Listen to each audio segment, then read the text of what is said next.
Hey, this is Allison. And this is Nina. And this is Chaotic Good, your anything but neutral reality TV podcast. And today we are recapping Survivor 50, Episode 5, Open Wounds. Open wounds. We have so many open wounds to discuss. Yes. This episode. Also, a certain RIZGOD who don't got any yet. I know. He's a freshborn baby. He's joy, got no qualms. his innocence, is truly alluring now to his tribe. So interesting, especially seeing him in this season where everyone is a returning player and seeing him in comparison with these other people that do have so much baggage from not only their time on Survivor, but like the time outside of Survivor and what that does to you. And it's fascinating. It's so interesting seeing him and my thoughts of him now than in the season he was originally in, and seeing the juxtaposition there. It's fascinating. We are gonna get into it, y'all. Yes. But to kick off, I want to do a mini housekeeping to say that Nina and I will be going to the Ron Clark Survivor watch party next week, April 1st in Atlanta, Georgia, also co-hosted with Rob Has Podcast. So the Chaotic Good girlies are going to be there. We are. So if you are going, please send us a DM on Instagram, send us a comment on TikTok. We also have an email, hi@chaoticgoodpod.com.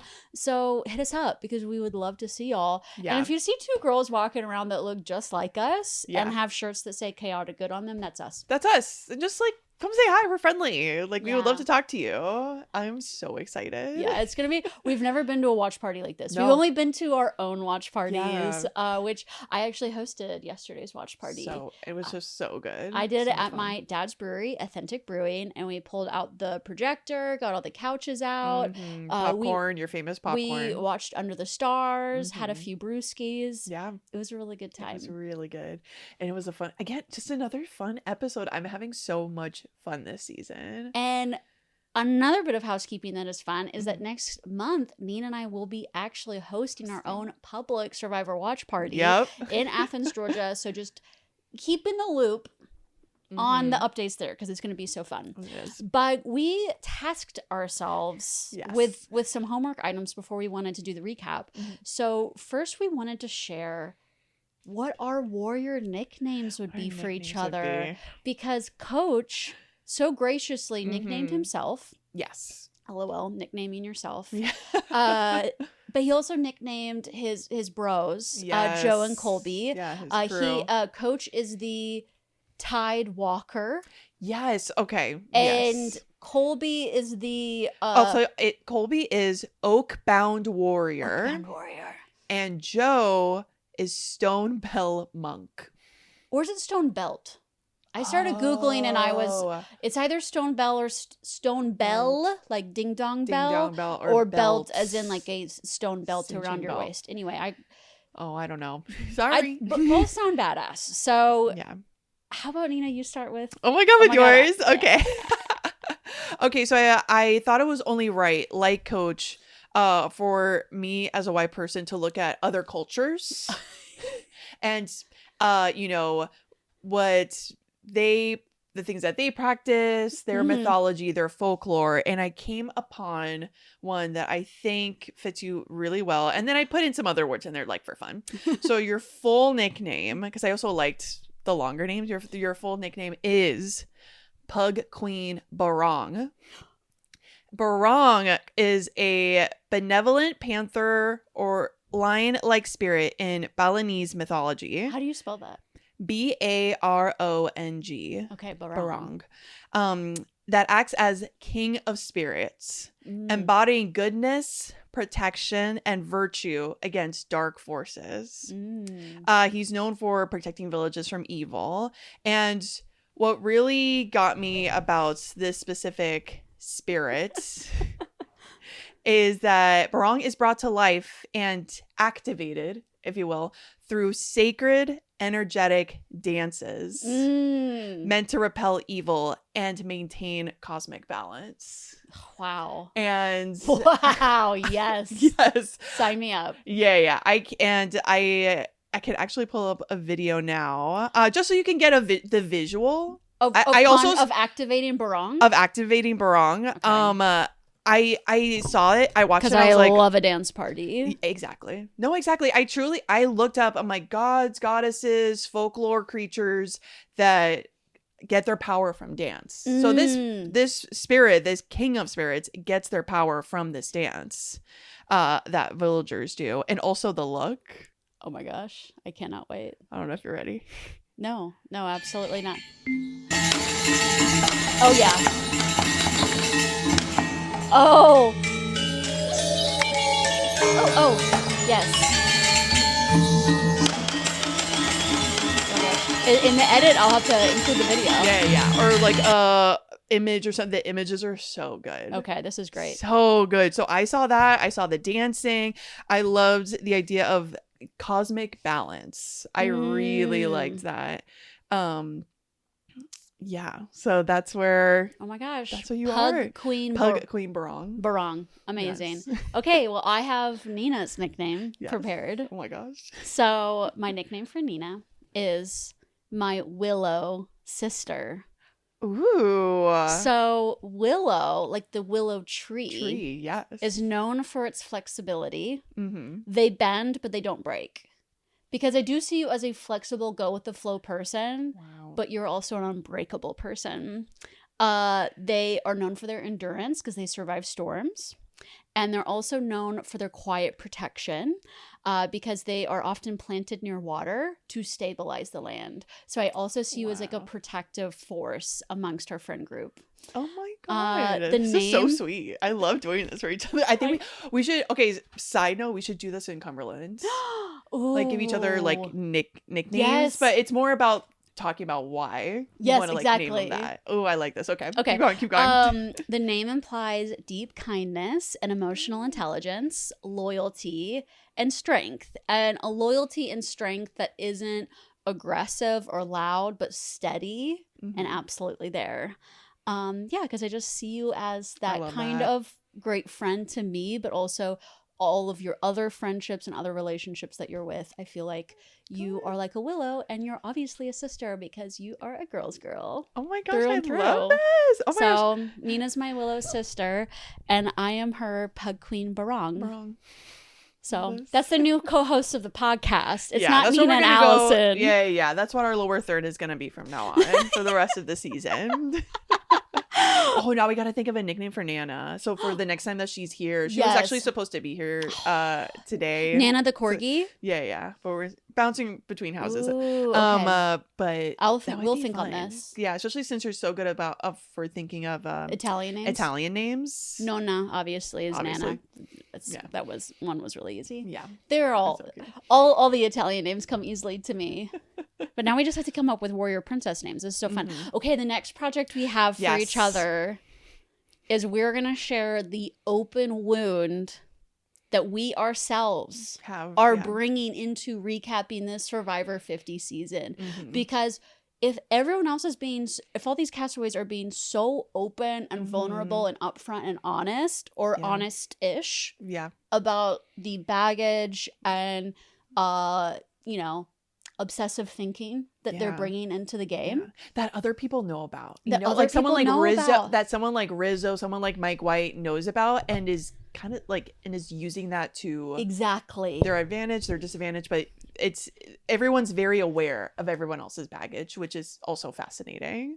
So oh my god, who's gonna go first? I think maybe should you go first? I mean, I am happy to go first again if you want I will go first. I'll go first.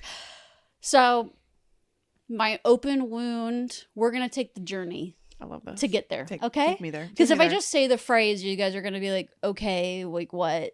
So let's just start with where it is. So I actually had to have a little think on it today. So my open wound going into this season of Survivor 50 is honestly U.S. Traders season 4. Wait. Allison, I didn't write that down because I was thinking, I'm like, oh, it's a different show. I should really focus on Survivor. But that's honestly what I wanted to write down, Allison. Okay, well, this That is is Nina and freaky. I's Allison, that shared is open super wound. freaky. I truly thought, I was like, oh, because I was truly thinking, I'm like, no, I should keep it like Survivor centric and focused. But truly, when you said open wound, I think my mind went to like reality TV. Yeah. Like, okay, what about reality TV is an open wound? And it was also Traitors season 4. U.S. Traitors season Wow. 4. So if you watch that season with us, listen to our recaps, you might have a guess of where I'm about to go. But if you haven't, then let's take a walk. So that show by the end made me feel like I was taking crazy pills. Yeah. Because for the last 4 weeks of the show, we were fed a singular narrative from a traitor named Rob Roush. Yeah. And there was technically a second traitor in those last 4 weeks, but irrelevant. Yeah, irrelevant. Truly. We were force fed a Rob Roush narrative for the last entire month of that show. And this man even went on to say in a GQ article that he felt like he was the best faithful and the best traitor the game has ever seen, which makes no sense because he was never a faithful. He was always a traitor. We're going to get into some U.S. Traitors season 4 spoilers upcoming. So just fast forward a couple minutes if you don't want to hear it.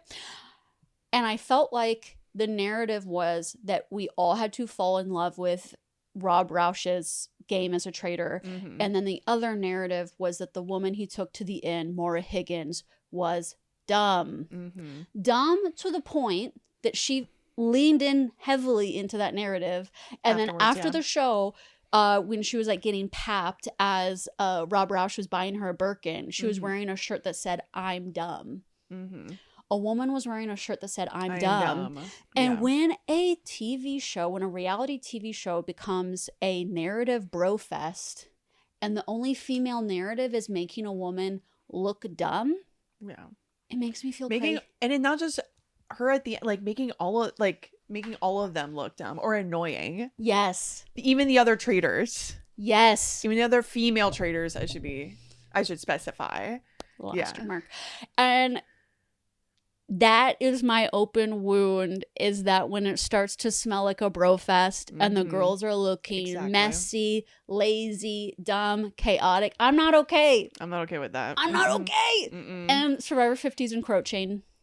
You think? The alarm bells are starting to ring. Gosh, I've been so like, maybe it's the wound of like, it started off so fun and it felt so different from Traitors season 4 that I think I'm just holding on to that. I don't think we're as... Oh, no, we're not even close. No. There yet. I will say, thank God that the female cast of Survivor 50, no one's going to be wearing a shirt that says I'm dumb.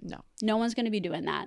But it's just things like, and honestly, a lot of what was said by Angelina Keeley in her exit press today hit on so much of this. So I also have to give her credit, give her voice its due as well. Zach Brown having more confessionals than Tiffany, only getting the POV of Christian, Rizzo, Coach across the tribes. Some of the most under-edited people so far of the season are women, and when women are featured, it's like Emily Flippin's looking like she's like chaotic word vomit when really she's a very smart player. And it's doing her own strategy. Maybe it's not the strategy that other players want to do or want her to do, but that's not her job to follow what other people tell her to do. She's there to win $1 million. And like one of the only things we hear about Angelina is from Q's point of view, that she's this like lazy statue person. And I know there's so much more to Angelina. And I think like why it feels like an open wound is because of this U.S. Traitors season 4, but it's also because I have to also examine my own biases and I have to reflect on like, this is reality TV. It's not designed to be fair. The whole point is to have an entertaining narrative, and I don't think these shows can ever have true honor and integrity when it comes to equitably showing the voices of all races, all sexes, all identities. And in my bias, do I want a female narrative?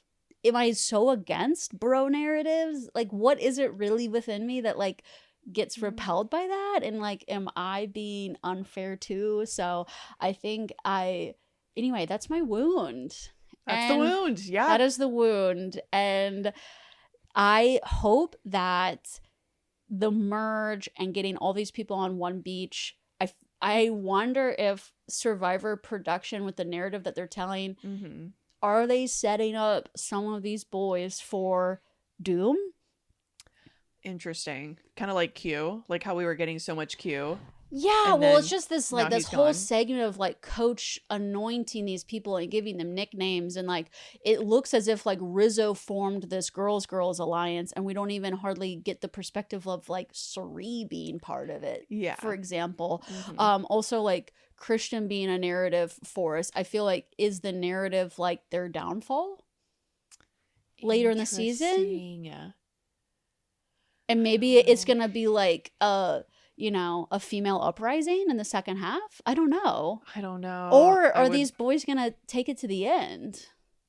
I really hope not, because we have such amazing female characters, like female players this season, that you're so right. I want to know just more it's about. like I want to hear more from Tiffany. I want to hear. We got some more of Camilla this episode, thank goodness. And we didn't get enough from Angelina, and now Angelina's off our screens. And so I got my hairy eyeball on it. Gotcha. Because the open wound is still open. Yeah. So I'm very sensitive to it. You know, so the open wound that I wrote is kind of going off this a little bit. Okay.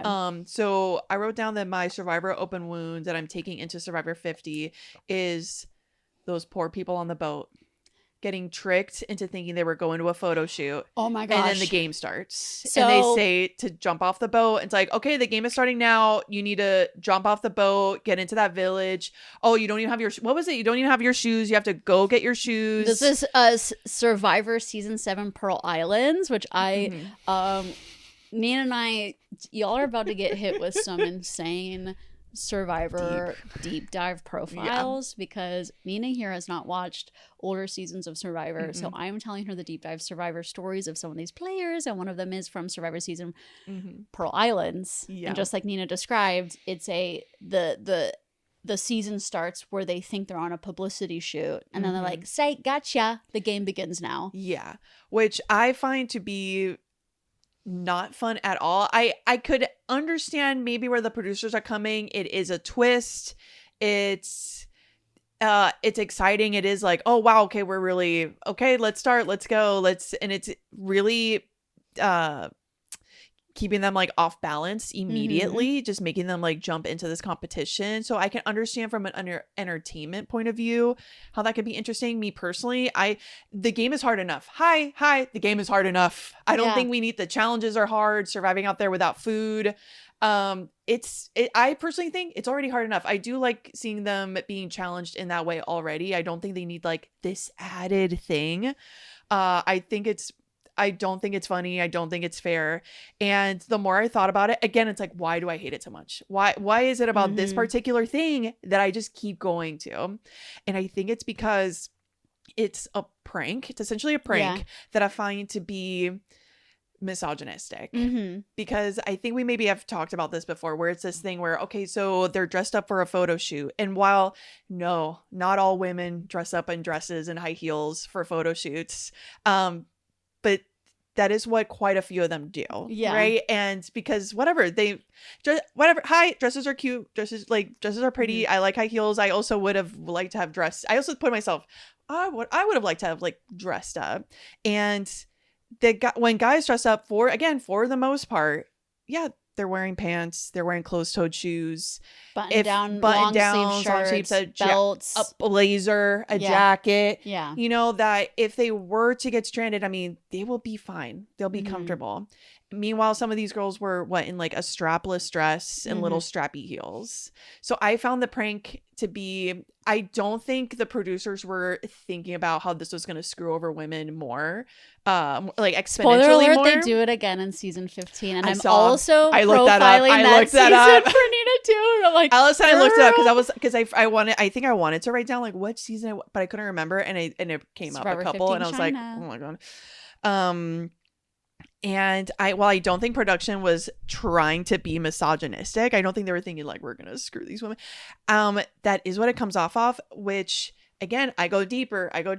It worries me that there's maybe not a lot of women in production for this show, and maybe not a lot of people of color. Okay.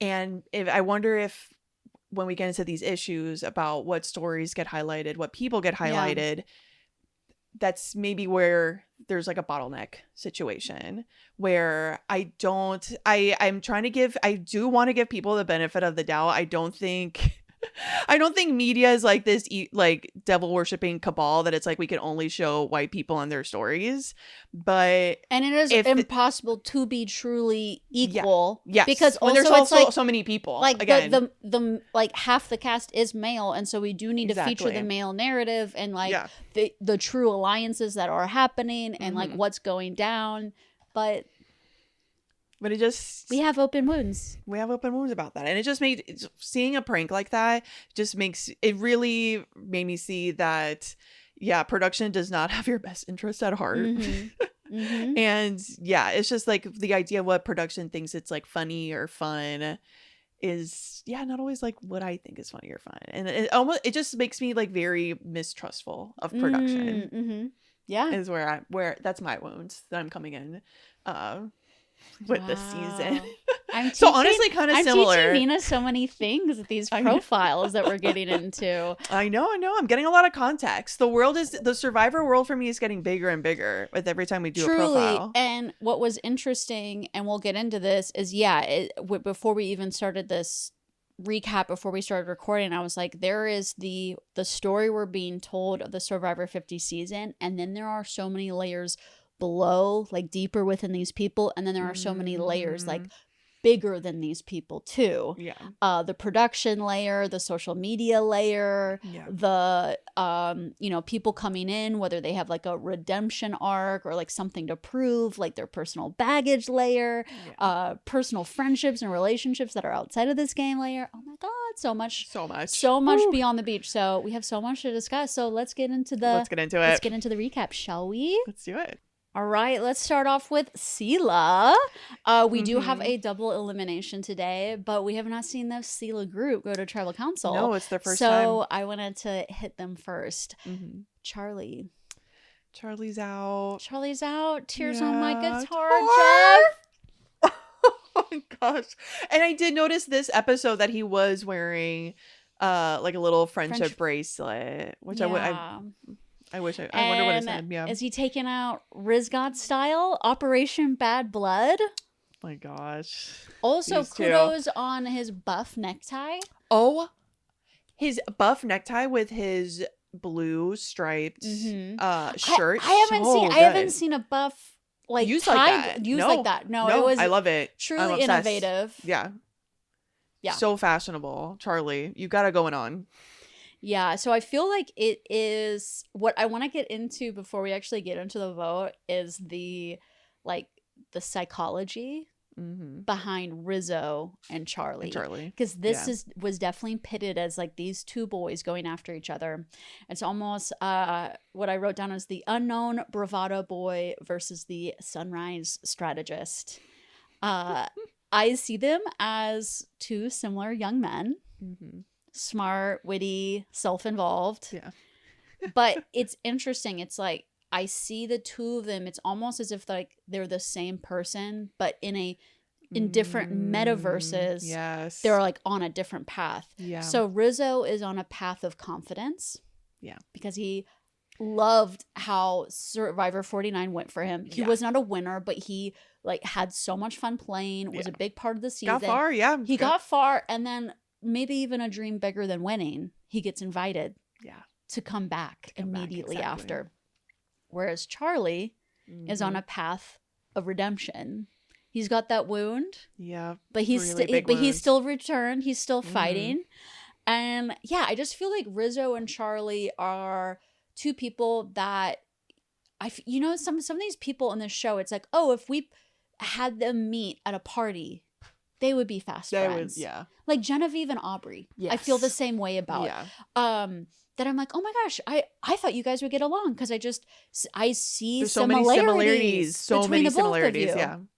But I think in this game, if you see someone that feels like holding like that feels like holding up a mirror to yourself. It may be holding up a mirror of a fate you don't want to have, or maybe something you're resentful of. Your subconscious is gonna latch onto that going like to be you like, wouldn't believe. Get it out like a virus. It's interesting. It's like I feel like Rizzo looks at Charlie and is like, oh, he was wounded from his survivor experience, and I don't know if I want to play with that. And then Charlie sees Rizzo as someone who has had like a heroic version of his survivor experience, and he's resentful. And he's resentful of it and wants to snuff it out. Yeah. I also wondered, why did Dee, Cirie, and Camilla align with Rizzo over Charlie? I was wondering about that too, and I was also curious why Dee says at one point in her confessional, she says, I actually thought Charlie was the most dangerous player here, but I actually think he's the dumbest player here. Oh yeah, and we all oohed, and we're all like, coming out. Yes, I was like, what the heck? And I was gonna ask you, I'm like, where did I miss something? Like, where is this? This is some of those stories. Like we get so much of. Okay, so Charlie hears that Rizzo turned on his number one. Although, like, we all have seen Survivor 49. He was besties with Savannah too, and he voted for Savannah. So Charlie didn't have all the information of what really happened in Survivor 49 at that time. But it's just kind of funny listening to it because I'm like, is that really what happened? But no, we so get like Charlie's story there, Rizzo's story there, but then we're like, wait, where is Dee coming up with the dumbest? Where is Camilla coming up with the slowest? You know, these are things that we're like, wait, what? Anyway, narratives we'd like to see. No, because I see it did also confuse me. I was honestly surprised by this vote to get out Charlie, because I think Charlie is kind, funny, cool, smart. And if we got into the subconscious of it all before we get into the actual vote out, I wonder if people sensing Charlie's hurt under the surface, like he's this very like outgoing, fun, like cool person to connect with, but you kind of know the baggage he's coming in with, and also he's spiraling out a little bit by the time we get to this episode 5. So I wonder if people who are also trying to figure out their own Survivor 50 experience are feeling like their subconscious wants to like get Charlie out. Like too. He's got the almost like the this weakness he's about got like him. A stench on him. He's got like the stench of, I don't know if desperation is the right word, but it's like something like that. Whereas like, Rizzo is like new baby smell. Literally, he's got this joy, he's got this innocence, he's got this like positivity about like what Survivor is, what the season can be, going deep, and he has this amazing memory of his Survivor 49 season, and I wonder if that joy is something that these other players want to latch onto and take into the merge, and it's just more attractive and more fun to play with. I do wonder, like you just said, about the stories and the editing that we don't see, because we do see, I believe it is this episode where it is this episode where we see Rizzo is sleeping out on a canoe. Yes. In the craziest way. Talk about, that's a top chaotic good moment right there. The way that Rizzo is sleeping on that boat. His like leg is like perched over like, one of the seats. Is over one of the seats. In there, part of because when we first saw him, we just see the top half, and at first I'm like, oh, that's genius. I'm like, oh, that might actually be a great place to go to sleep. That's where he slept on season 49 too. Season 49. But then I saw that leg up. I'm like, that is so wild. But anyways, it's dark out. I guess it's like very early, very, very before the sun is out. Technically, it may be sunrise, but we did not see any sun. But we didn't see any sun. So it was very disorienting. Very disorienting to even know what time it was. We just know that it's pitch black out.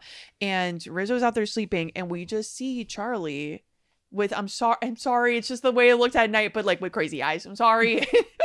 And yeah, just like coming up to like a sleepy He little baby loves Rizzo. to chat game at sunrise. This Yes. is Charlie's Oh, is shtick. this Charlie's like thing from his season? Yeah, from his original season. He's like, the time to really talk strategy is at sunrise, and I think he had fellow morning people on his tribe in season 47, but not in this one, let me tell you.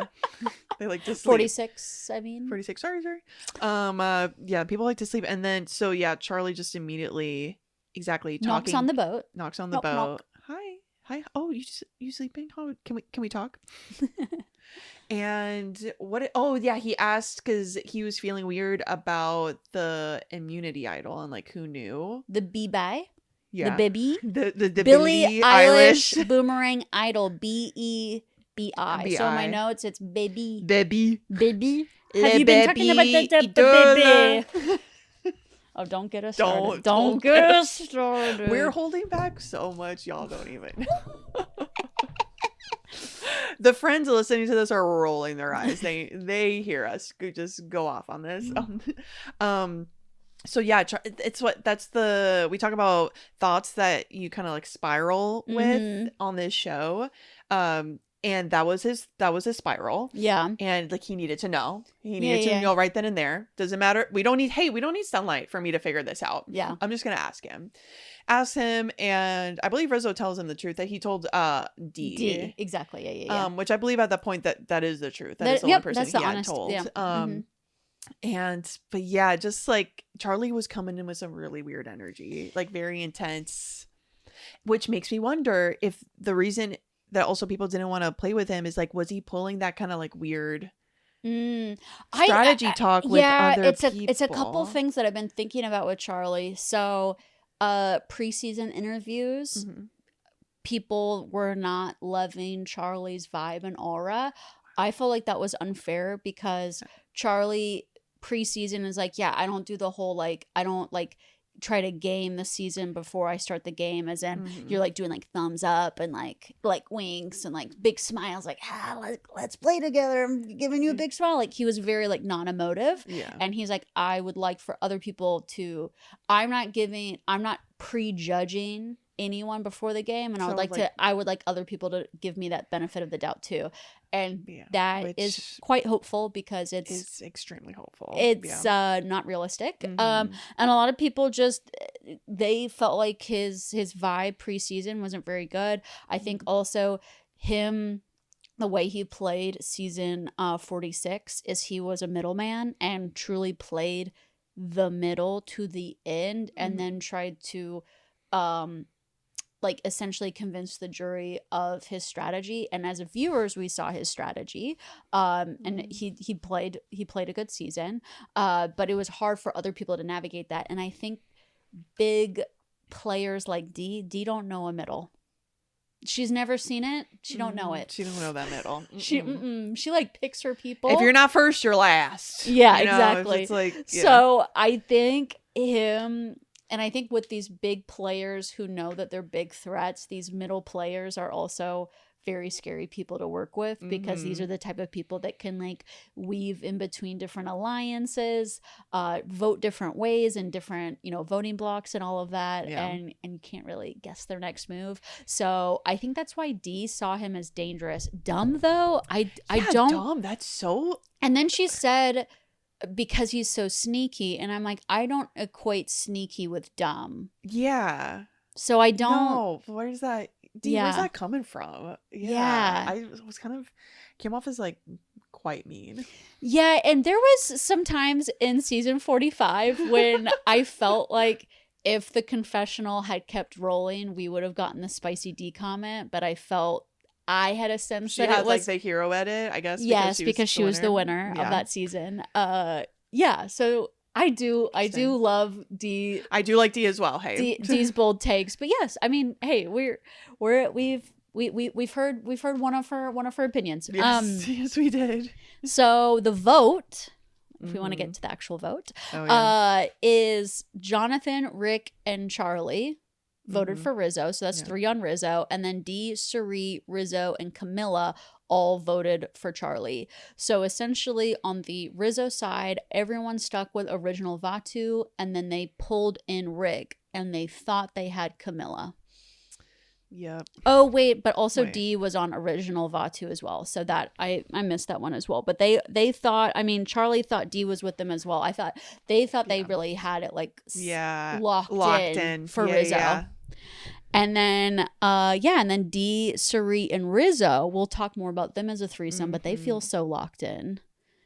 Yeah. The three of them. And then Camilla almost was positioned as like the swing vote. Narratively, that's what we got, is that she felt like she was between these two sides. She knew really how the numbers were going to go, and she was making that decision. Do I go with Charlie or do I go with Rizzo? And Camilla, yeah. And it was interesting because, okay, so we'll get to Camilla, but I kind of want to start it with the question of, was this Rizzo's Operation Bad Blood, aka is Rizzo the boy king of this girls alliance? Or is Camilla the most dangerous player in this crew? Ooh. Because I felt like it was positioned as Rizzo did this masterful job of coming to Dee and coming to Cirie separately, and essentially locked it in with them for a deep run play. Yeah. With these two very strong players. It's like, I'm not a guy's guy. No, I'm not a guy's guy. He's like, I played with girls on my season. I want to play with you guys. And magic to my ears. And he's like, wow, I did not know it would be so easy to get both of them in my pocket. And of course we see we see this from his point of view. Yeah. Although it is Dee that like approached Rizzo first for this alliance. So true. I also want to give Dee the kudos there. And so we're like, okay. And then Cirie even tells Rizzo about her extra vote. Yeah. And says, by the way, we're married now. Yeah. And I am curious if also when Dee locks in with someone, like, it's over. Really? Like, that's I mean, wow. I mean, knowing how she played her season 45, it's like she don't know nothing else. And that she, it sounds to me like Dee and Cirie are going to be locked in with Rizzo for a lot. I'm like wondering, do they want to sit at Final Tribal Council with him? I know. I wonder, or do they want to blindside him? I mean, I would love to see that. That would be really fun to see. They know about him like holding on to an idol for forever and like being like very creative and theatrical in ways not to play it. So I wonder if they're also thinking of that. Also, they're trying to get shields in front of them, so maybe they're not the vote. So maybe Rizzo can be like an expendable shield for them, or is he like a true alliance member? I want to know more about Cirie's. I want to know more about these women. Yeah, and more about their thoughts, because it is so. I don't know. Like, is he getting the same view of how in the previous season, and we've talked about this before, where when these young guys come in and they're so excitable and fun and they're kind of not taken seriously? Like, exactly. Is the same thing happening this season? And they just see him as like a number? I don't know. Because we didn't really get... Well, I feel like Camilla is sus on Rizzo. Which... I love. Another reason I cannot go on Survivor, Allison, I am so gullible. You know this. Our friends know this. I am so like, people could truly tell me anything. I'm like, okay, got it. You're trusting. Okay, great. Yeah. So to see someone like Camilla get spoon-fed a big old dollop of BS and be like, Kyle's last words were said that to work with, like, he was like my brother. His dying wish on his bedside was that he wants me to work with you. And she's like, oh my gosh, that means so much. Wow. And then on reflection, she's like, how long was he left so soon? I don't know about that. And that was crazy that she even had that thought. The wherewithal to have that thought, exactly. To doubt him. And then I feel like there were so many shots. This is a reason why I thought actually Rizzo was gone, is that there were so many like shots throughout the episode of him bragging so hard. Yes, about his season. About his how season good he did. And how good he did. Yes. And like gloating over it. And, you know, and the thing is I know everybody's talking about their season. I know everybody is like Charlie said, the hero of their own season. Yeah. Honestly, everyone should be the hero of their own life. Yeah. I completely support that. I support that as well. And I think everyone is talking a lot of Survivor on the Survivor Beach. I know, which I know that's like a totally different show, but wouldn't that be so fun to watch? I would love to. I'm sorry. I would love to see the edit of that show where it is just them like talking Survivor. Talking shop. On Survivor. It's almost like probably they edit it to show us like the actual gameplay, but unedited, it's like a 80-hour Survivor podcast. With all of your favorite Survivor players. Talking to each other, yes, out on the beach in Fiji. Exactly. But it's interesting that they feature Rizzo so much. Just because I have the guess that everyone's doing this. Yeah, so it's like for the story, why show that? Mm-hmm. Which, does this go into Jonathan and Rick? Mm-hmm. Yeah, we can definitely talk about them. Just because on that same thought of why do they show certain things, yada yada. This is not strategy talk. Why, Allison, why did they show Rick farting on this episode? I mean, just ripping a big one. Well, he was doing the kind of dude fart where it's like a walk-in fart. Yeah. And he literally lifts up a leg, I think. Does it? Am I like, maybe it's like so cartoonish in my head. I don't remember him lifting a leg, but I'm almost like, is this like the straight up audio that they just picked up from the boom mic, or did they like add something in? Yeah. Because if they didn't add anything in, like that is... Part of me thinks that they didn't add anything in, Elsa. I really think that. Am I stepping on a duck? Is that what he says? Yeah. It's just so, yeah.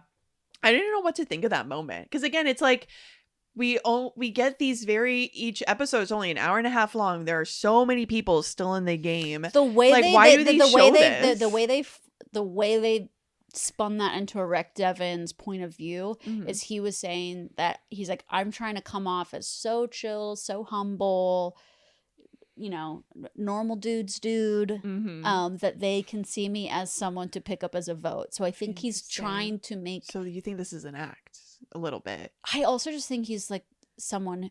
I mean, okay, there's camps in the world, and there's the camp of everybody farts, why hide it? Be human. Yeah. Why? Yeah. Which, by the way, why have shame? Okay, and then there's other camps in the camp that I'm in, and it's don't fart. Don't do it. And if you do it, God forbid, if you do, like disappear yourself. Oh my God, I was like, funny. I said at the watch party, I said, I've never seen or heard any of my girlfriends fart. Yeah. Period. None. Ever. Mm-mm. Ever. And I'm talking about... She's talking about me. I'm talking about a lot. We know. Well, I'm talking about Nina. I'm talking about like... Anyway. Our girl groups, yeah. We've been camping. And we've been camping. We run with a crew. Yeah. And I'm telling you, I do not hear or smell farts, period.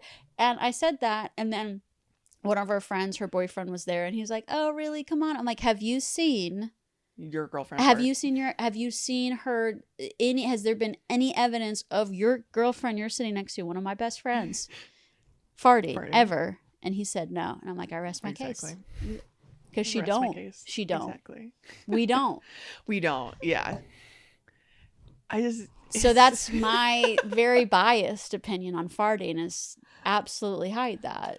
Yeah, I think it was just we just came off the conversation of like Christian shitting his pants and how like now Rick... chill he was about that. And I went through we went through this whole talk of like, oh yeah, and like guys, just like that being like so normalized with guys, and like, see, he wasn't even ashamed, he wasn't even worried, while we were like, if that happened to a woman, we would literally never hear about it because she would be so like secretive about it.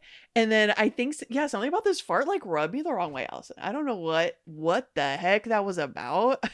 Maybe because we've literally gotten maybe 4 confessionals from Tiffany, but we get a whole fart from Rick. We've gotten 2 confessionals from Tiffany. 2. Zach Brown got 4. She said 2. No, that's just oh my giving you a god, no, statistic you're right. I mixed up the number. My other question for Rick is, how does he feel about Suri now? Yeah. Because he wasn't in on the vote with Suri. We didn't see them, I don't think, interact.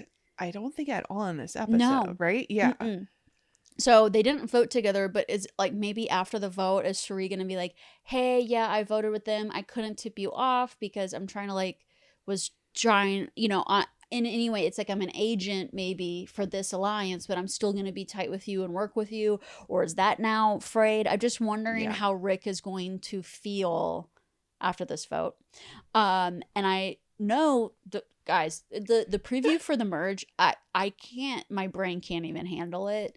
It's a 17-person merge. It's a 17-person merge, yeah. I don't. And then there's this freaky shot of Jeff in the underground world, all red and scary like. Oh yeah. And something's gonna change the game of Survivor forever. I don't know. I can't even go there mentally. What I do know is that okay, Rick was left out of this vote, but he's definitely gonna be hopping right into Christian's arms. Yeah.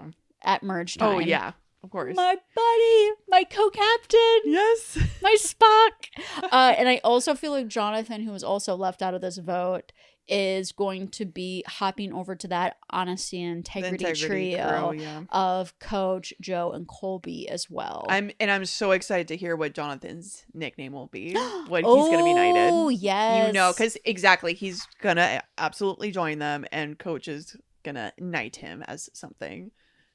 And I wonder what it'll be. Yeah. And I'm out of this group, I feel like definitely Rizzo, D, and Suri have cemented themselves. So does that mean that maybe Ozzy is going to link up with them? Because I definitely still think that Ozzy and Suri are going to maintain their tightness going forward. Camilla is my very interesting question mark because I loved getting insight into Camilla's mind this episode more. Please more. Please more. Please more of that. Yeah, she's such an interesting strategic player. I just want to hear more about how that brain works. Yes. I described her as wise and interesting. I feel like her point of view as she was thinking about her 2 sides and how she was going to choose who she was going to go with was presented as very wise and logical. And then there was all these shots of Rizzo bragging about his season, and it came off as immature and clunky. So it's like Rizzo did have a really good episode because he did the thing. He came in as an outsider. He did the Rizzo thing, outsider to the Survivor franchise, but also outsider to original VATU. Yeah. And scooped up D and Suri. So, good job, Rizzo. Yeah. Still. He played the game. He did it good. Okay, on to VATU. Here we go. Our other tribe that went to tribal council yet again, unfortunately. Ooh, even though Christian, Emily, and Ozzy. Yeah. Every tribal council. God, and they fought so hard in this challenge. They tried so hard. Good in this challenge. So I want to shout them out that they were killing it. Seeing Ozzy dive into that water and climb up. There was some contraption, right, that they had to climb up. The pyramid looking The pyramid thing. And how fast he was, our little jungle boy. It was amazing to watch. So they tried their freaking darnest. They truly put everything they had, every ounce of what little energy they have into that challenge. And dang it, they found themselves back in tribal council. Back at tribal council. Our girl Angelina got voted out. The quote unquote easy vote. The quote unquote the most obvious vote. Ever in Survivor. Yeah. And I was like, wait, what?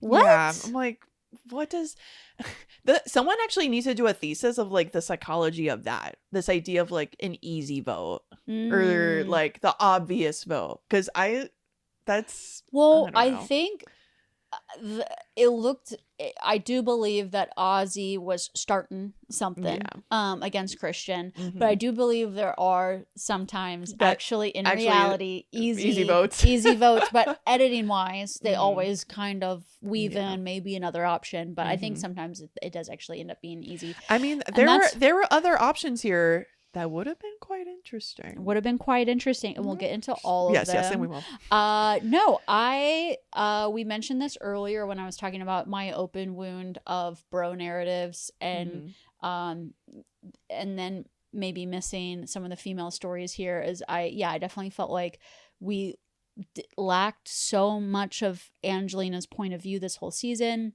For instance, her best friend Mike White got voted out, and we didn't hear any of her reaction after. We really explored Ozzy's reaction way more. Also, Christian has now taken out both of his David versus Goliath original season players, and it did feel surprising. I know it makes him less of a target, because coming in with 3 people from the same season is, if they all 3 came in and merged, that could be a target to have. But it also made me think, why get out Q first? Oh yeah. If you were already, I sometimes wonder, Christian, I've been thinking about a lot of, what is his, like, the bigger architecture around his plan for the season, because I feel like there's a bigger plan at play in Christian's head, and he's keeping it close to the chest. And so I am like, why get out Q? They probably wouldn't have had to go to as many tribal councils, so maybe they wouldn't have had the chance to vote out Angelina and Mike White. But I'm like, if you're gonna vote out your 2 buddies from your original season, I know. Why get out Q? But I am glad that Angelina had her jacket moment at the end. Got to give her jacket away, so she got to, have a full circle moment there in her story. But because Angelina did appear to have, like, the easiest, most obvious vote out ever, I wanted to talk about more of, like, the narrative arc of what happened in VATU, this episode. So we start with Ozzy's quote-unquote tantrum after tribal council, and I just, y'all, because I am profiling Survivor season 7 Pearl Islands to Nina, this is a tantrum. So you're saying, like, it's not even close? No. Interesting. No. I think I'm thinking of Rupert after he got a vote from Johnny Fairplay and Trish. That's right. That was a tantrum. Charging him on the beach, putting his hand on his neck. What the fuck was that shit? Sandra, after they did vote out Rupert, Sandra's sitting on the stool saying, Johnny Fairplay, mother bleeping snake. Throwing out the fish. That's a tantrum. That is a hissy fit. That is true chaos. Yeah. I also wrote down, y'all are lucky y'all didn't face me. Y'all didn't face me after voting out my soul brother, Mike White. And I just feel like Ozzy, he was having a reaction of being left out of a vote. Yeah. Which I think is valid. I support big feelings. Yes. And maybe it's not quote unquote great gameplay to have a big reaction like this. To play it cool is maybe in your best interest when it comes to strategy. But it's like, it's raw, it's real. That's why we tune into the show. Exactly. And I like it. I know. That's the part we've talked, talking about our wound, Trader season 4. I feel like even players in that season got penalized for being raw and real and having emotion, to the point where literally people were like, why are you being so like this is just a game. Like, why are you being so dramatic? And it's like, they're upset because you did something upsetting to them. Exactly. So like, what are we talking about? No, I have a lot of feelings about how Christian reacted to all of this. So he described Ozzy as quote unquote holding back anger, and he was tantruming. And if I was going to get into semantics, if you're holding back anger, that's not having a tantrum. Yeah. I feel like Ozzy, if he was not holding back anything, he would have had a tantrum. Yeah. But instead he was saying things like, why did you leave me out of the vote? Yeah. The math isn't mathing. It doesn't make sense to me why you did this. Let me break another stick and make the fire bigger, you know? And Christian describes him lying to Ozzy. So Christian lies to Ozzy, leaves him out of the vote. Yep. And as something, he describes this action that he did as something so anodyne, which I looked that up. Oh, yeah. What does that mean? It was definitely one of those like SAT vocabulary words. I was like, oh, I need to look this up. It means something inoffensive. Okay. And I feel like that, you know, telling someone not the plan and leaving them out of the vote is not an inoffensive thing to do. Yeah. And I feel like Christian is like doing some cutthroat gameplay, but then when people have a reaction to it, he or call him out on it, his reaction is like, it's just a game, you're being a baby. Which reminds me of a certain trader. Exactly. Oh, and I hate that. I can't believe I just said that, Allison. I know. I was leading you down that path. You were literally like, come here, baby. So Christian in his preseason said that his goal for the whole season was narrative warfare. And I feel like his narrative of warfare does not allow for any other person's narrative than his own. Exactly. So Ozzy having what I feel like was a justifiable reaction to tribal council, Christian calls it being a baby. Called him Polly Prissy Pants. Which I looked up, and it's a South Park reference. Oh, it is? Oh, it's like an actual thing? I was like, but it doesn't make sense because it's Eric Cartman's doll named Polly Prissy Pants, and he has these dolls that he like plays with, and then they make fun of him. And then in an episode, he kills the dolls. Okay. But maybe he just made up that name. Yeah. But it's also like the name of like a stuffed doll in South Park. Interesting. But it didn't. I was like, oh, I'll Google this and it's all gonna make sense, and it didn't. But anyway. And that conversation between Christian and Emily says, "Yeah, what game does he think we're playing?" And I wonder if Emily was saying that just to kind of like go along with Christian, or if she does really feel that way about Ozzy. Because I feel like Christian's blow up about. Did Christian blow up? I mean, he's having pointed conversations about it, let's say. Yeah. But it reminded me of Rick Devon's reaction to Joe. Yes. Yeah. Exactly. And it's this goal of playing cutthroat, but then when you get a human reaction to that kind of gameplay, your reaction is that it's someone who can't handle the game itself. Yeah. Which I feel like is... Well, that's what I love about Survivor so much, is that it's this true balance of that you can have these like strategic moves, but then there's a social human side to all of these things that can then throw your strategy out of balance. Yeah. And it's how you like pick yourself up when that happens. And I feel like part of like being a great Survivor player is you have to have the social ability and the magic to smooth things over the next day. And I also think calling someone's reaction as baby is minifying your responsibility of your own choices. Yeah. Well, yeah, you're not taking accountability. Exactly. Yeah. But I will say about Christian is that I am saying all these kind of like hard things, but I do think his approach towards resolution and flexibility has been a really fun thing to see on this season. Because the next following morning, Ozzy meditates.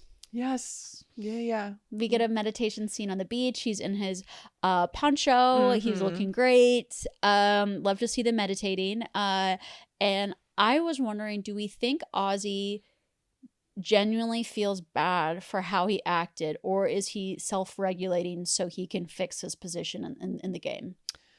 Ooh, I personally I think he did feel bad. I feel like he's done, from all of his times on Survivor, I'm sure there's a lot that he's had a lot of time to watch himself on Survivor and hear people's opinions about how he did. Yeah. That to me, I do believe that he is someone that has worked on himself and is actively like trying to be a better person, a better player, is trying to focus on like the strategy side, the social side of this game, that I think, yes, he wants to be in good social wise, but I do feel like he did feel like he had a tantrum and that he does feel sorry for it.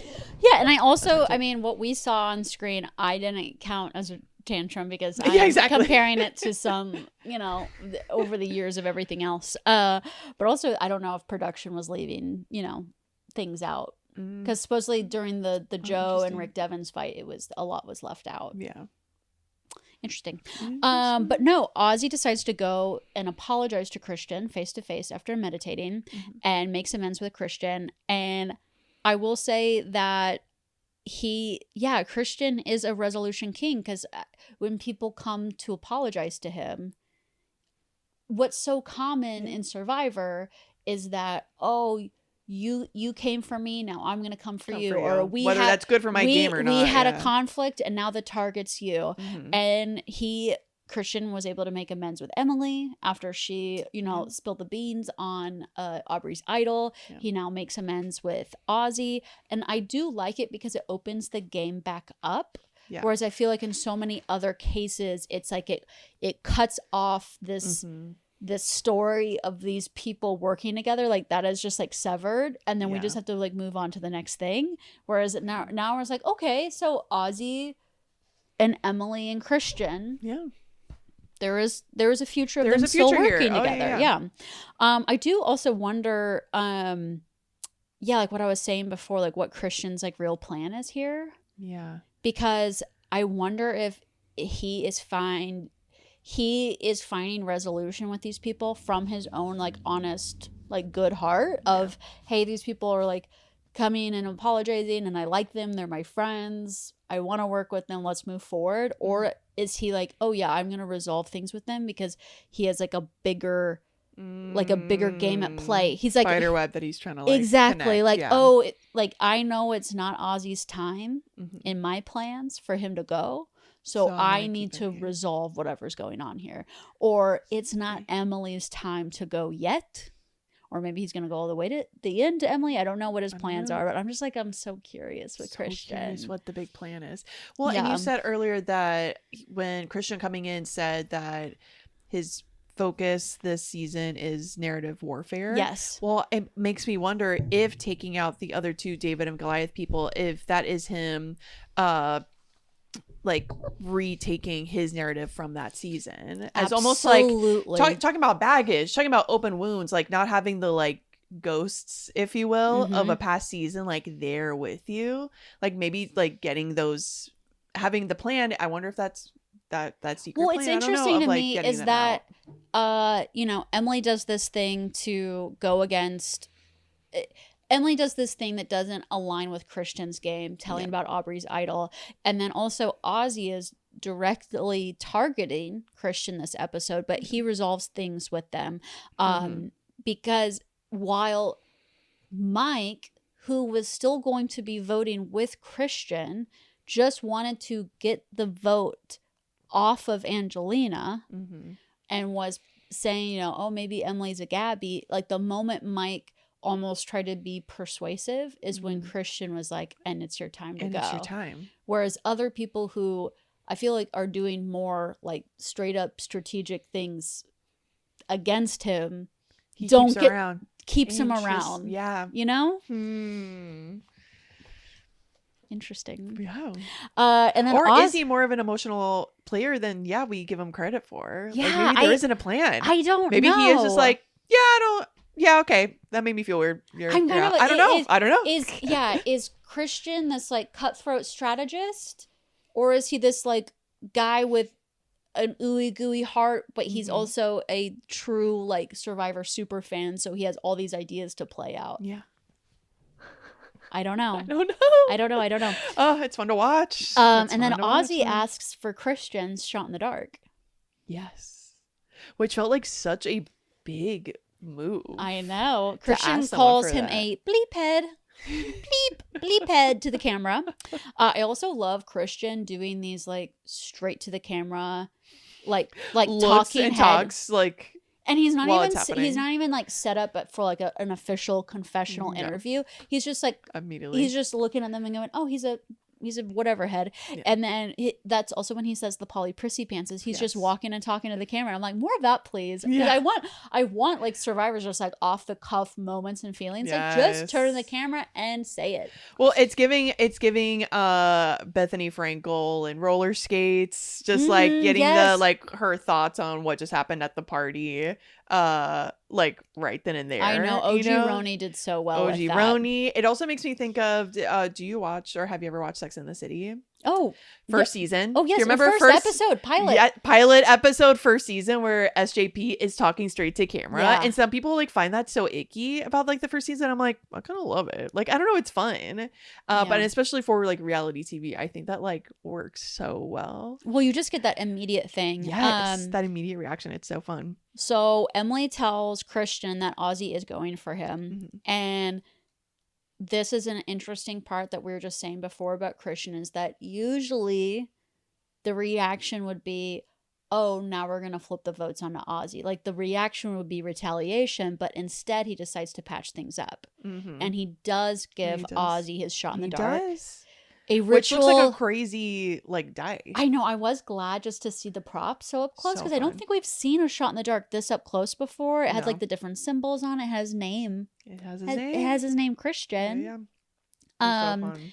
And he calls it the ritual of subservience to the great Ozzy of the island. I'm like, there we go. Exactly. Oh, Ozzy of the island.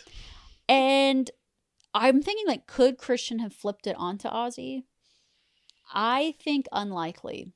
And that's maybe also No. why he did do the Angelina ritual vote. of subservience. Mm-hmm. Because, I mean, from a viewer point of view, from what Mhm. we know, is that Ozzy is very tight with Emily. Emily probably doesn't want to turn on him.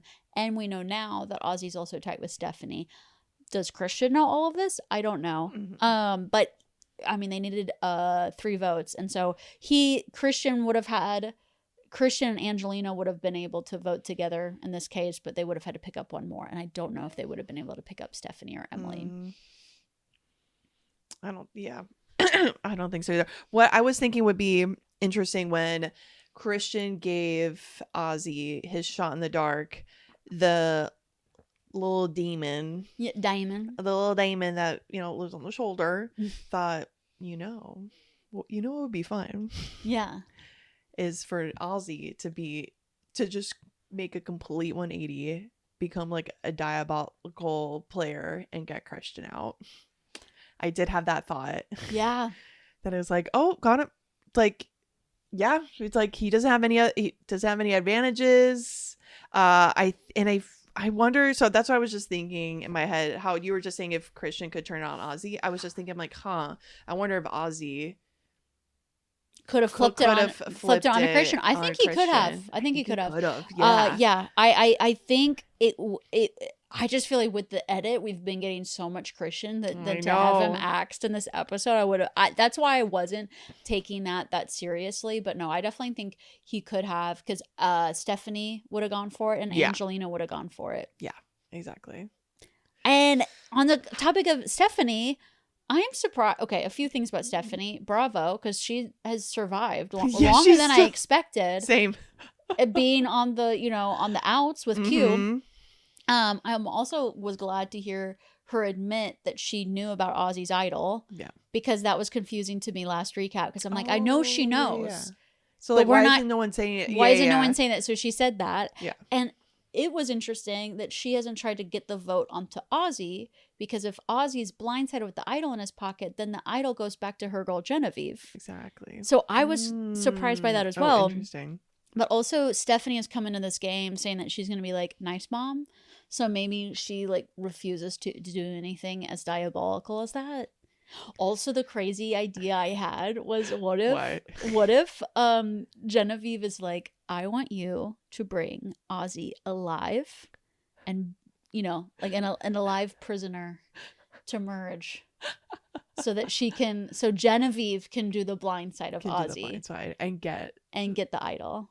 Oh my, I mean, I would love to see that. I'm sorry, even though literally Ozzy, Genevieve, those are two of our top picks. I know. Yes. Man to go head to head, but a sacrificial offering. Yeah. But alive. Like, he needs to be brought into the merge. Bring me him here, still breathing. Maybe a little damaged a little here and there. Maybe a little wounded, but bring me. Yeah, I need him breathing. What's that 300 quote? Like, come back with your shielder on it. Just lives rent free. Just if anybody's curious, 300 the movie just lives rent free in this screen right here. Love that. I love that. Emily, going forward. Actually, I do want to talk about Stephanie a little bit more. Oh yeah. I also am surprised they have not put the vote on Stephanie, because I think that would have been a quote unquote easy vote. Easy vote. Yes. Also, going into merge, Angelina had nobody to go back to because she was the target of her original tribe. Also, so she didn't have. Yeah, she's like a shield. Talk about shields. Yeah. So Christian was describing her as this like dangerous player that can't be trusted. And I'm like, I don't think she's that dangerous. I think she actually like needs y'all. Yeah. Like she needs her like VATU. Yeah, she's a good number. Yes. Why not keep like a reliable number? Whereas Stephanie can go back to Genevieve and Colby. Yeah, which she will 100%. 100%. Yeah. And I do not think she's going to be loyal at all to Christian and Emily. So I'm surprised that they've like let her do this like, oh, I'm just a number for these like several vote outs in VATU. Yeah, that didn't make sense to me. For Emily, I'm very curious about how she's going to enter merge. I know. My girl, I'm so ready for it. Girl. I'm so ready for it. Because is she going to run it with Ozzy and Suri or Rick and Christian? Ooh. Or both somehow in the middle? Somehow, yeah. That'd be so good. Because Ozzy approaches Emily and he says, I want to work with you, but I don't want to work with you and Christian. That's true. Hot. That was really hot. That's true. I will say, the more I'm watching the season, the more I'm like, okay, the Ozzy thing, I kind of get it. Yeah. I'm getting it. Yeah. He has an aura. He does. An aura. Well, that's going to be really, really interesting to see. Yeah. Did we get much of Emily? Did we get a confessional from Emily this episode? I feel like we didn't. We didn't get a lot. All she said was that it's like Angelina is the obvious vote. We didn't hear from her at Tribal Council. We got a lot from her the previous episode. Yeah. Yes. But no, she is definitely balancing Ozzy and Christian, and I think she did a very good job of keeping both people she's aligned with in the game, even when they're kind of going after each other. And Angelina said in her exit press that Emily is the smartest player on that island and in that tribe. I believe and she's the queen. And she's like, Christian who? Mike who? It's Emily. It's all about Emily. And she's like, and she's not getting like, she doesn't think that Emily's getting a fair edit in that regard. Because I think a lot of people see Emily and they're like, oh, she's chaotic. I'm like, I wouldn't say that. I wouldn't. Yeah. Well, I guess I would say that. I guess I have said that on this podcast, but it's like, I don't know. But I think it's a good strategic and like fun chaos. Like, I like it. Like, it's because it's just a different type of like gameplay that, yeah, okay, maybe other people aren't going to do. But I'm like, I don't know. She's cooking. Let her cook. Yeah. And I feel like that's what it is. I truly feel like Emily's cooking. Let her do what she's gonna do, and let me see how it goes. Exactly. And I do believe. I think I looked up. I was trying to find numbers as far as like confessionals. But like who's getting who's getting a lot of confessionals, who's not. And it does look like Christian and Ozzy are the ones with like 30 plus. Yep. Confessionals under their belt. The season so far, only 5 episodes in. And I do think Emily is like 3rd. Well, they've with been like through, 19. They've been to every single tribal council together. That's true. And they've survived every single one. So yes, it's been tough, but have they had a lot of airtime? Absolutely. Yeah. So it does make sense. They've been going to tribal council. They've been scheming. They've been colluding. Yeah. I have been enjoying their confessionals, but yeah, I would like. I don't know. We'll see. We'll see what happens with Emily. I'm so excited to see. I'm so excited for merge. That's wild. What's that I- campsite, girl? What's that campsite gonna look like? I can't with even. 17 people. What's that gonna? How are they gonna spread out? Bodies on bodies on bodies Truly, on bodies. yeah, bunk beds. Yeah. How many people can we fit in the Rizzo boat? Oh my gosh. Truly, are there gonna be several different bonfires? One water well. There's gonna be a line for water. There is. Oh my gosh, it's gonna be Disney World. And now we make our way to KALO Beach. Yes, we do. Congrats to Coach, Colby, Genevieve, Aubrey, Tiffany, and Chrissy. Woo! To never having a tribal council Ever. Before merge. Quotation merge. Yeah. I don't know what the hell is happening next episode. Ooh. Whatever version of Oh merge my we're gosh. getting. Is Yeah. a 17-person merge? Don't sound. I think there's about to be some Do you major think it's cuts. gonna be like a Mr. Beast merge? Yeah. Yeah.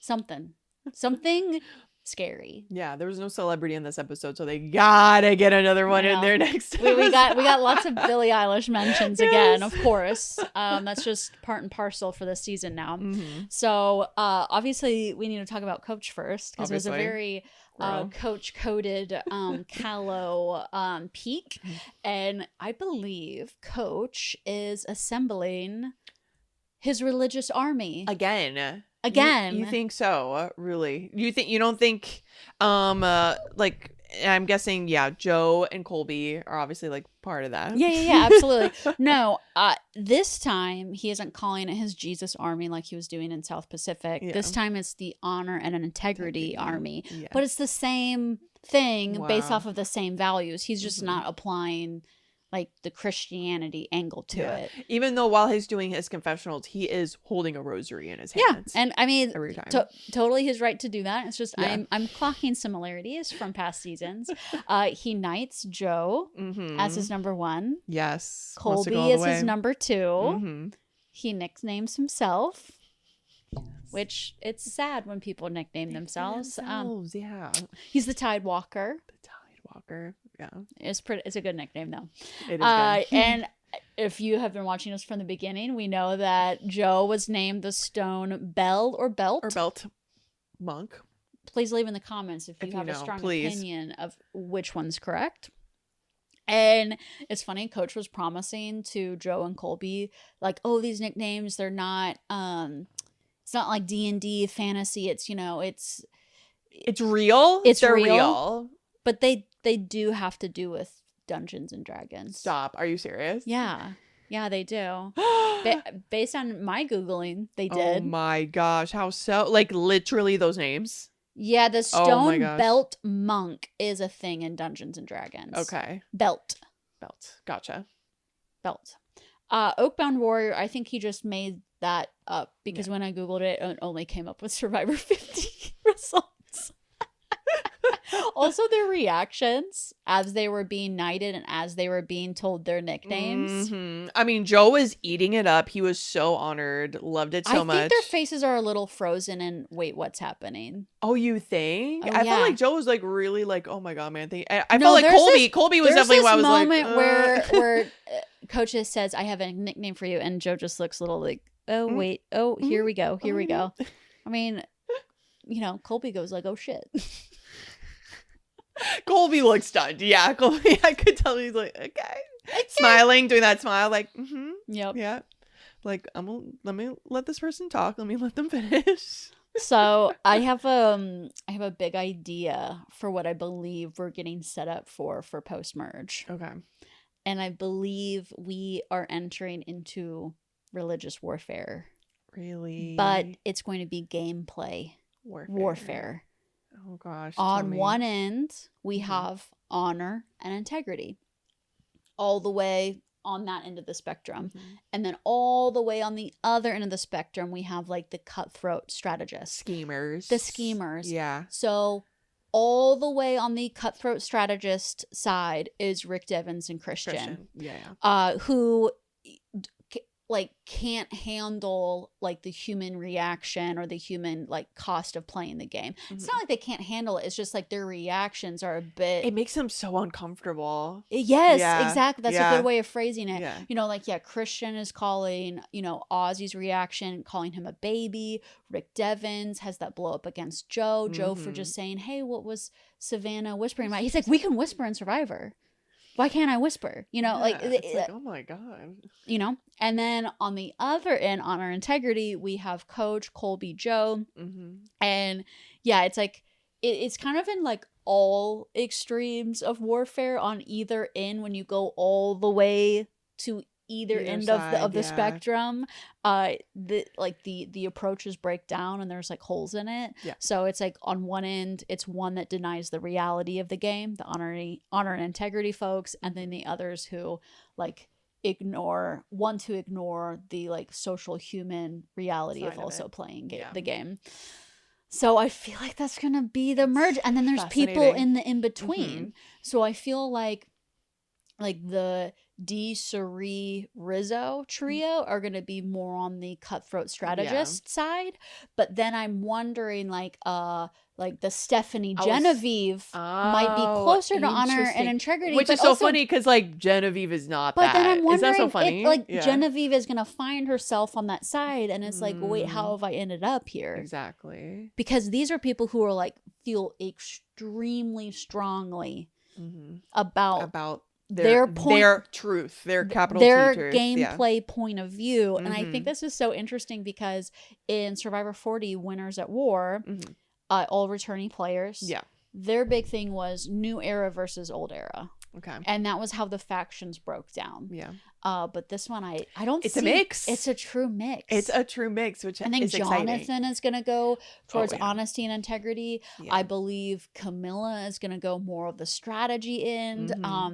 Chrissy and Genevieve are kind of in that same kind of like middle spot where I'm not quite sure how they're gonna go. Tiffany and Aubrey, I would say, are also in that middle spot of where are they gonna go. So it's like, is one side going to win out over the other, or is a middle player going to maybe like play into both or one side and then end up victorious? That'd be an interesting. Talking about like a narrative arc, that would be an interesting, like, what does that say about the season? What does that say about Survivor? If any of the like far end ones, or actually even in the middle, like, what does that like say about the game? Exactly. I'm excited to see it. Yes. So Aubrey approaches Coach. That's right. She hasn't found her people besides Tiffany. Although I love that scene of them in the water. And they're like playing in the water. They're like, oh, we found a starfish, and oh, we found this, and Tiffany finds her first conch. Oh, so cute. Oh, that was so sweet. I feel like we were all like, oh my God, that's us. While we're watching it, we're like, oh my God, that's us. That's what we do. That's what we do. It's so fun. Also, I want to shout out Tiffany for killing it in the challenge as well. When she was like unwrapping those bags. Oh my gosh. Incredible. Superhero. Anyway, I had to shout that out. It was something I noticed while watching the episode. I want to give her flowers. Tiffany, here are your flowers. Here you go. And I thought Aubrey did so well approaching Coach. Because she does what Coach likes. She laid herself at his feet.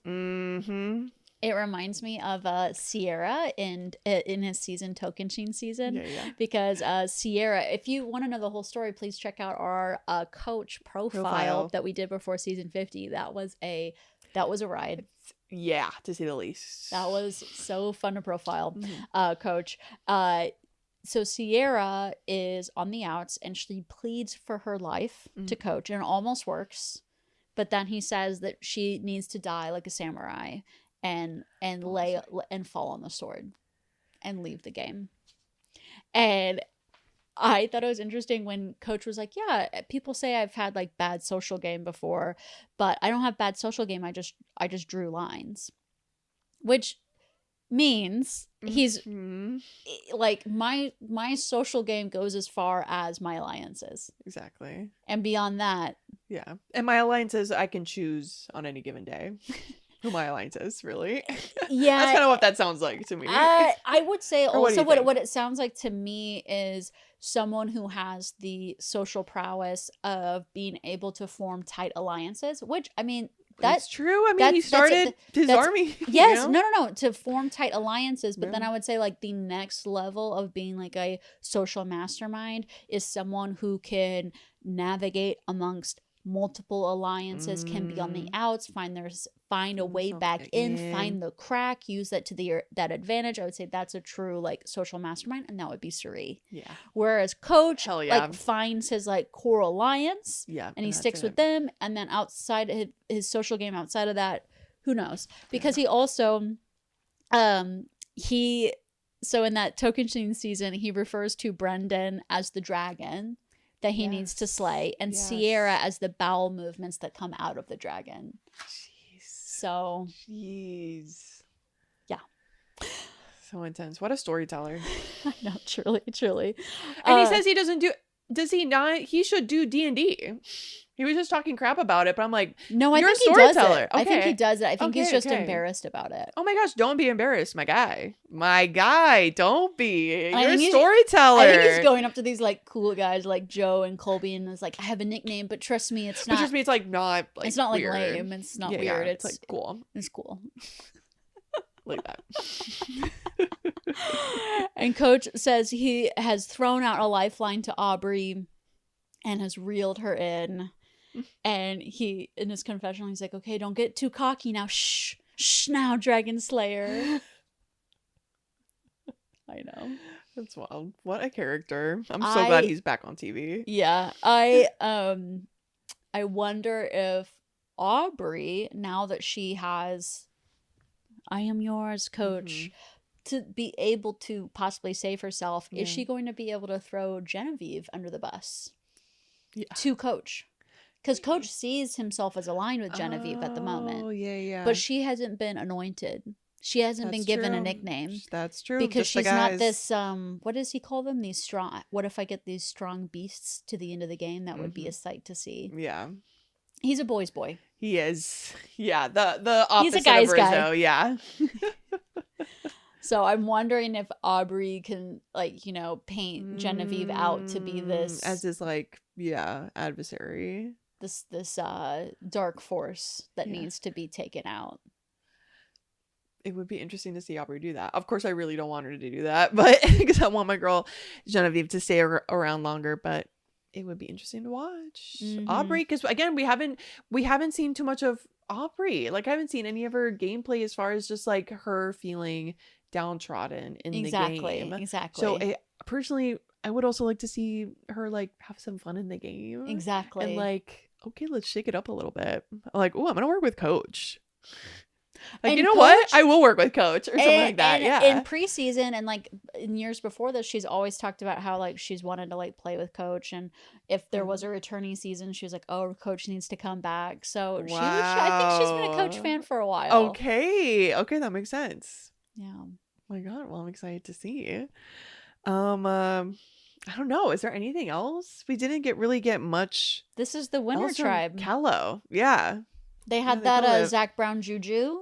Yes. They're well fed. Their tummies are still full on the tuna, and the plantains and the rice and beans. So they're doing good. Yeah, but it's about to get shaken up. Yes, it is. With Drop Your Buffs merch time, and Nina and I will watch it in Atlanta. Amongst the glitterati of the Survivor community. We are so excited to see like what. I mean, because I don't know what to expect. I really don't. I mean, we are a unique podcast in that we're like just two fans of the show. Yeah. We've never played the game. Just two ladies talking about Survivor. So I know we're gonna be stepping out. It's gonna be a lot of fun. So please, if you're gonna be at that watch party, like, please come find us. Yeah, please. We would love to chat it up with you. And stay tuned. We are gonna be coming out with some more profile series coming up. I'm going to be so good. It's gonna be so good, y'all. I know we're teasing it. It's our best work yet. Yeah. We're really deep dive, y'all. And some really, really fun content. We're gonna be hosting our own Survivor party. in late April. Stay tuned for the details on that. If you happen to be in the Athens, Georgia area, you are so invited. It will be a free event. And thank you so much for tuning in. Yeah, this has been so much fun. Yeah, like, subscribe, follow, post a comment. We'd love to hear from you. Yeah. All right. See y'all.